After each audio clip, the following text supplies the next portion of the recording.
Күндүн маанилүү жаңылыктар менен тааныштырып, бүгүн программасы студияда мен Тимур Владислав. Саламатсыздарбы?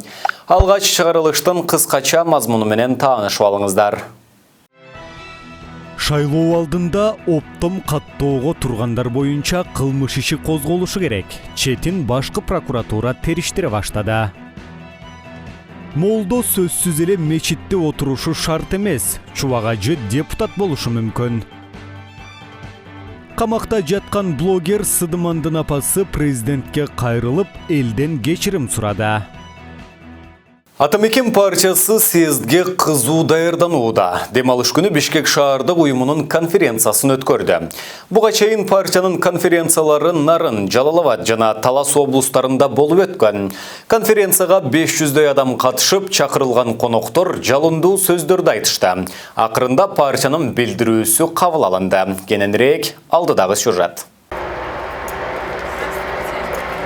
Атамекен партиясынын 13-чү съездин утурлай региондор аралык конференциялар өтүп жатат. Бул жолу Бишкек шаардык уюмунун конференциясы болду. Атамекен социалисттик партиясынын бүгүнкү шаардык конференциясын ачык деп жарыялайм.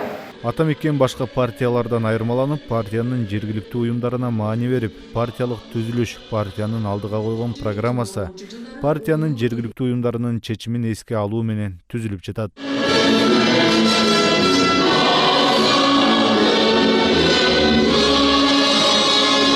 Бишкек шаардык уюмунун лидери Наталья Никитенко сөз сүйлөп, 4 жыл ичинде Атамекен партиясынын жасаган иштерине токтолду. Ошондой эле бийликтин катуу куугунтугуна карабай, акыйкат чындык үчүн бекем турган миңдеген партиялаштарга таазим кылды. Когда наших сторонников, единомышленников становится больше, мы сможем прийти реальной, опытной политической силой, с обновленной энергией, молодости. Мы сможем довести начатое до конца. Мы сможем изменить нашу страну. Вперед, Атамекен! Вперед, наши партийцы! Мы должны донести наши идеи и работу до каждого кыргызстанца. Мы должны добиться, чтобы именно глас народа управлял и решал ключевые вопросы. Мындан сырткары конференцияда Атамекен фракциясынын лидери Айсулуу Мамашева, ишкер айым Кундуз Кырбашева, чет элден окуп билим алган Мирлан Жолдубаев өңдө прогрессивдүү жаштардын өкүлдөрү сөз сүйлөдү. Андан соң Атамекен парламенттик фракциясынын депутаты Садык Шернияз коомчулук атынан кайрылуу жасады. Ал Атамекендин лидерлеринин үстүнөн сот иштери жүрүп жатканынан бийлик камап коет деп кылчыктабай, адилеттүүлүк үчүн күрөш улана бере тургандыгын айтты. Бул жерде отурган Өмүрбек Чиркечке мен өзүм жарандык кайрылууну айтып бердим. Бизге мүмкүн бийлик оюнун көрсөтөт чыгар, бирок сиз түптөгөн идея, сиз түптөгөн партия ал физикалык деңгээлден өтүп кетти алдагача. Ал руханий деңгээлге чыкты Атамекен. Азыр Атамекен партиясы ал бир өзүнчө субстанцияга айланды. Ошондуктан бийлик сизге кандай буттозот? Бийлик мүмкүн соттон актайбы, актабайбы? Бул сизди кызыктырбашы керек деп.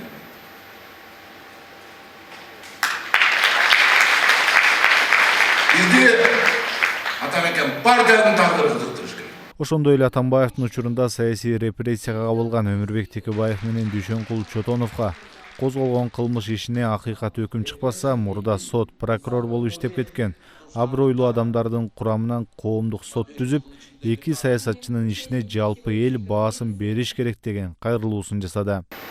Коомдук билдирүүнүн маңызы мындай. Эгерде бийлик кандайдыр бир себептер менен ушул сотту өзүлөрүнүн кызыкчылыгына пайдаланып, партиянын саясий багытына таасир берүүчү механизм катары колдоном деген ой бар болсо, анда биз коомдук сот чакырабыз.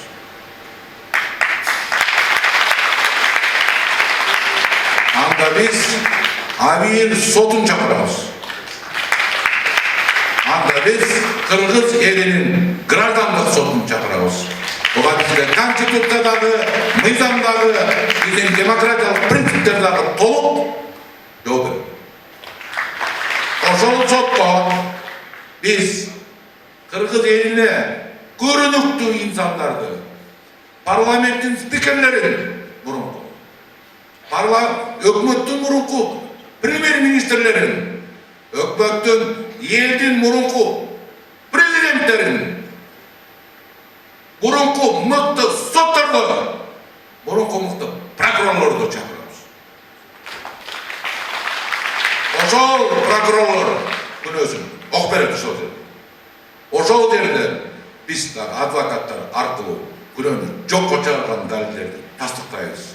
КСДП парламенттик фракциясынын мүчөсү Рыскелди Момбеков оппозицияда КСДП менен Атамекен үзөңгүлөш жүргөндүгүн эскертип, тарыхы терең партияга калыс баасым берди. Ал абакта жаткан Атамбаев менен жолугуп чыгып, андан 2007 жылдагы ачуу чындыкты уккандыгын жалпыга жар салды. Өйдө чыкканда өбөк болгон, төмөн түссөк жөлөк болгон, бийлик менен күрөшкөндө өнөк болгон, бийликке барып калсак бөлөк болгон. Бирок кыргыз элине акыйкатка ар дайым көмөк болгон Атамекен партиясынын жетекчилери жана мүчөлөрү. Сиздерге социал-демократтар саясий партиясынын атынан жалындуу ысык салам. Албетте, тамыры терең тарыхы кенен Атамекен партиясы Кыргызстандагы эң ири партиялардын ардагери десем, ошол жылдан бери элге эң жакын болгон, элдик деген партия деген макам алган. Кыргызча кычаштырып айта турган болсом, эркек деген макам алган партия болгонун мен бүгүн айтпасам, эртең тарых айтат. Албетте, кандай гана Кыргызстанда кырдаал түптөлбөсүн, Атамекен партиясы саясаттан сыртта калган эмес.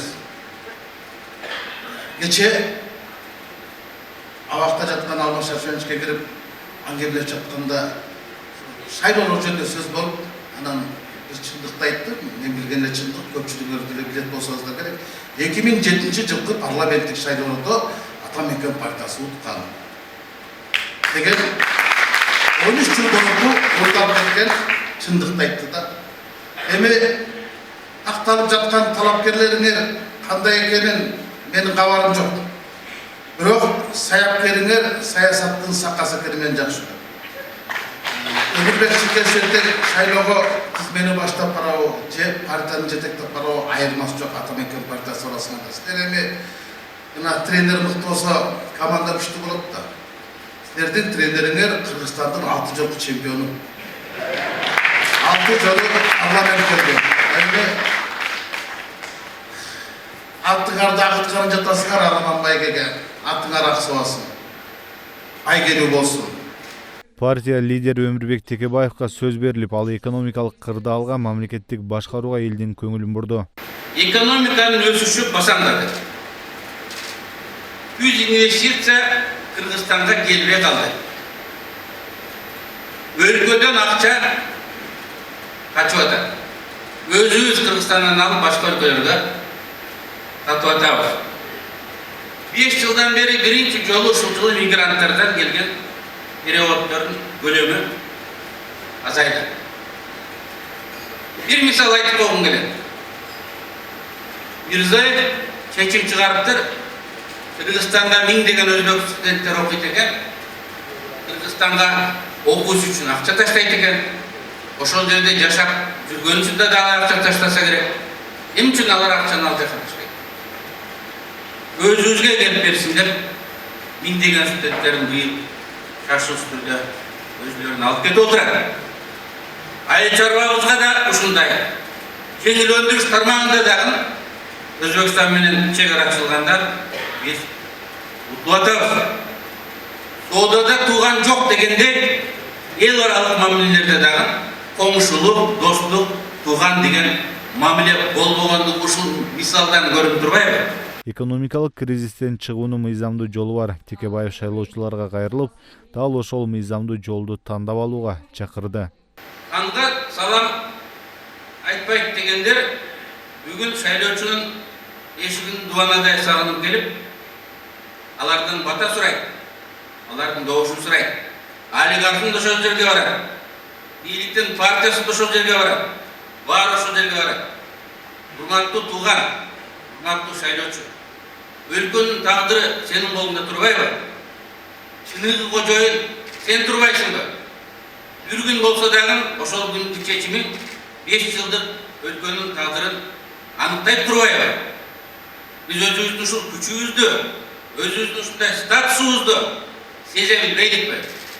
Демек биз өлкөнүн алдында, балдарыбыздын келечегинин алдында жоопкер биз болот экенбиз да. Так ошондой жоопкерчиликти сезип, өлкөнүн өнүгүү багытын 5 жыл, 10 жыл андан аркыга аныктап койбойбузбу? Конференциянын жыйынтыгында Атамекен партиясынын Бишкек шаардык уюмунун кайрылуусу кабыл алынды. Ошондой эле партиянын 13-чү съездине делегаттар шайланып, партиянын Бишкек шаарындагы саясий кеңеши жаңыланды.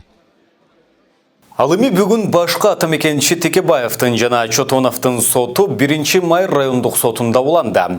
Прокуратура тарап бул жолу дагы өздөрүнүн күбөлөрдү алып келе алган эмес. Эске салсак, мурдагы сот отурумунда күбөлөрдү күч менен алып келүү чечимин чыгарган. Күбөлөр бул жолу дагы келбегендиктен сот Айнура Сатарова алардын мурдагы сотто берген көрсөтмөлөрүн окуй баштады. Текебаев менен Чотоновдун ишин кайра кароо жарым жылдан бери жүрүп келатат. Дин аалымы Чубагажы Жалилов күздө парламенттик шайлоого барышы мүмкүн. Бул тууралуу ал өзү Марал радиосунун эфиринде суроолорго жооп берип жатып айтты. Убакыт көргөзөт. Эгерде жогорку кеңеште өлкөбүзгө көбүрөөк пайда тийгизе ала турганыбызга көзүбүз жетсе, анда аракет кылабыз. Молдо дегенде сөзсүз эле мечитке отуруп алган шарт эмес. Же саясат, парламент ошол молдо эместерге же намаз окубагандарга байлап берген менчик эмес. Бул бардык кыргыз жарандарынын укугу. Эгер барам десе, дейт диний аалым. Белгилей кетсек, Конституцияга ылайык Кыргыз Республикасы мамлекеттик башкарууга дин аралашпаган унитардык, социалдык мамлекет болуп эсептелинет. Айтор чийиленген соболдорду чечүү керек. Ошондо гана Чубагажынын шайлоого аттанаар аттанбасы белгилүү болот деп жазат аталган булак. Чүй облусунун 3 аймагында шайлоо алдында адамдарды жапырт каттоого алууга байланыштуу сотко чейинки өндүрүш башталды. Бул тууралуу башкы прокуратура кабарлады. Мекеменин басма сөз кызматынын маалыматына караганда, быйыл жыл башынан бери Токмок шаарында 6745 адам каттоого алынды. Текшерүүнүн натыйжасында алардын айрымдары үй ээсинин макулдугусуз, тиешелүү документтерсиз туруктуу катталганы, кээ бир даректер боюнча 150дөн ашык адам каттоого алынгандыгы аныкталды. Жергиликтүү каттоо кызматынын айрым кызматкерлерине карата кызмат абалынан кыянат пайдалануунун негизинде сотко чейинки өндүрүш башталды. Ушул эле берени менен 2000 адамды Токмок шаарына каттаган Кемин жана Аламөдүн райондорунун паспорттоштуруу жана калкты каттоого алуу бөлүмдөрүнүн кызматкерлерине карата тергөө жүргүзүлө баштады.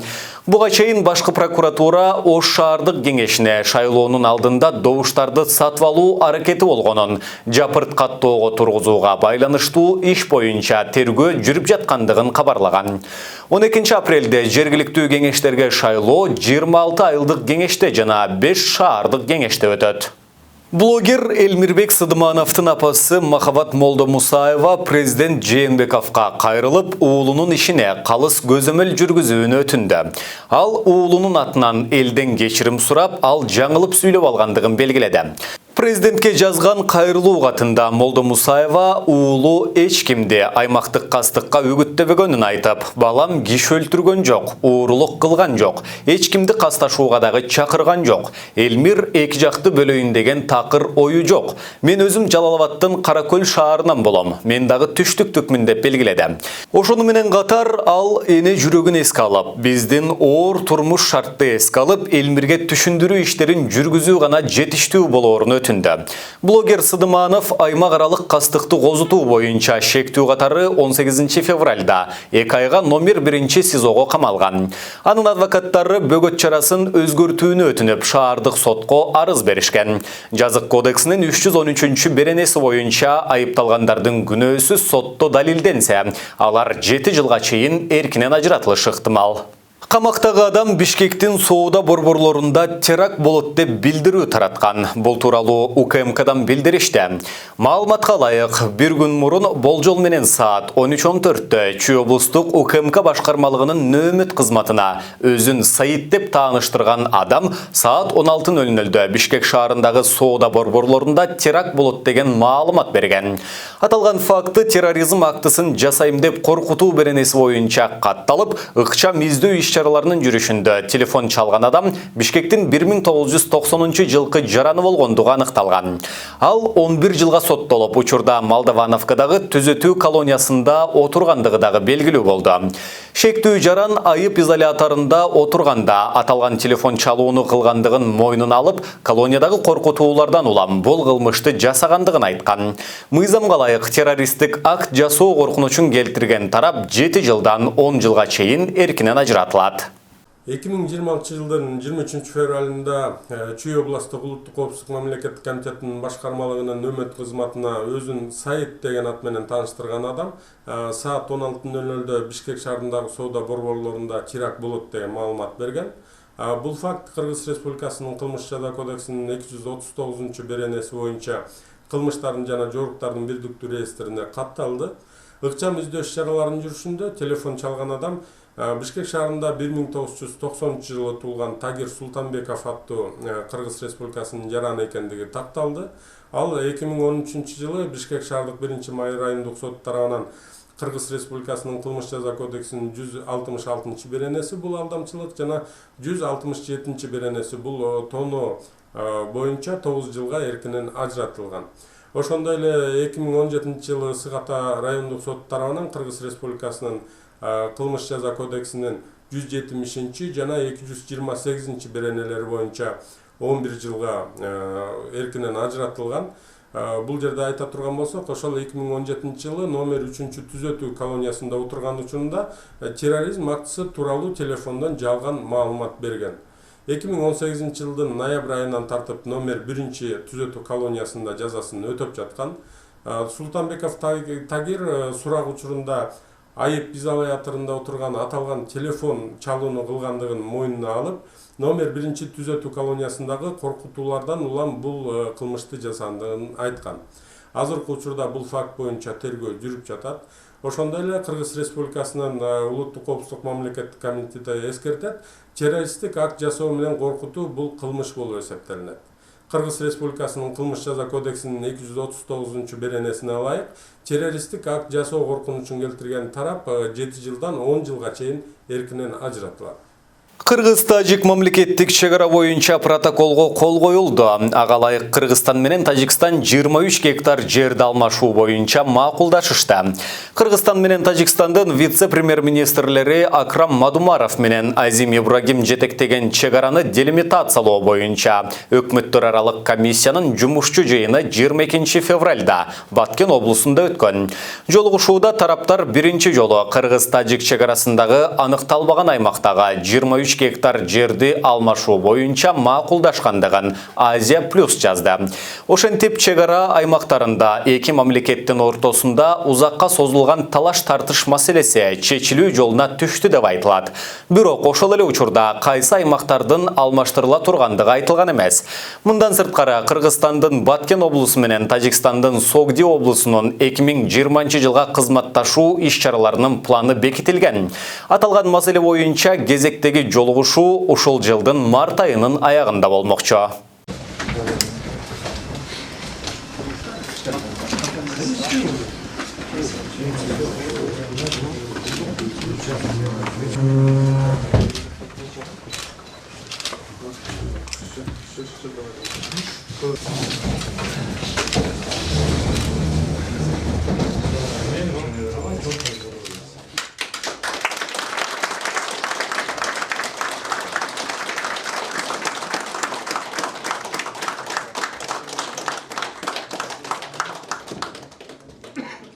Жеңиштин 75 жылдыгы. Өлкөдө 262 согуш ардагер бар. Бул тууралуу улуу жеңиштин 75 жылдыгына даярдык көрүү жана аны өткөрүү боюнча уюштуруу комитетинин жыйынында айтылды. 9 майда Бишкек шаарында аскердик жүрүш өткөрү, Ржев шаарында кыргызстандык жоокерлердин эстелигин орнотуу пландалууда. Мындан тышкары Ош шаарында башталып 8 майда Бишкек шаарында жыйынтыктала турган жеңиш оту марафону өтөт. Өкмөт согуштун ардагерлерин жана оруктун эмгекчилерин колдоонун кошумча чараларын иштеп чыкмакчы. Белгилей кетсек, өткөн жумада депутат Дастан Бекешов ар бир ардагерге 75 000 сомдон ыйгарууну сунуштаган. Кыргызстан коронавирустун тарап жаткандыгына байланыштуу Кытайдын жарандарына виза берүүнү токтотту. Бул тууралуу Тышкы иштер министрлигинин орун басары Нурлан Абдрахманов билдирди. Анын айтуусунда мындай чаралар убактылуу гана. Кытайдагы жана дүйнө жүзүндөгү эпидемиологиялык абалга жараша виза берүүнү жандантуу жана чек-араны ачуу маселелери боюнча тиешелүү чечим кабылданат деп маалымдады Абдрахманов. Учурда Бишкекте 61 Кытай жараны медиктердин көзөмөлүндө. Бишкекте маршрутка оодарылып кетип, ичиндеги 10 адам жабыркады. Жол кырсыгы кече 23 февралда таңда Москва менен Калгакиев көчөлөрүнүн кесилишинде болгон. Учурда тергөө амалдары жүрүүдө. Бул тууралуу Кайгул милиция кызматынан билдиришти. Кырсыктын видеосу Telegram каналдын Короче тайпасына жарыяланды. Милициядан билдиришкендей, Mercedes-Benz Sprinter менен Mazda Demio кагышкан. Анын кесепетинен улуттук госпиталга 5, травматология жана ортопедия илими изилдөө борборуна дагы 5 адам кайрылган.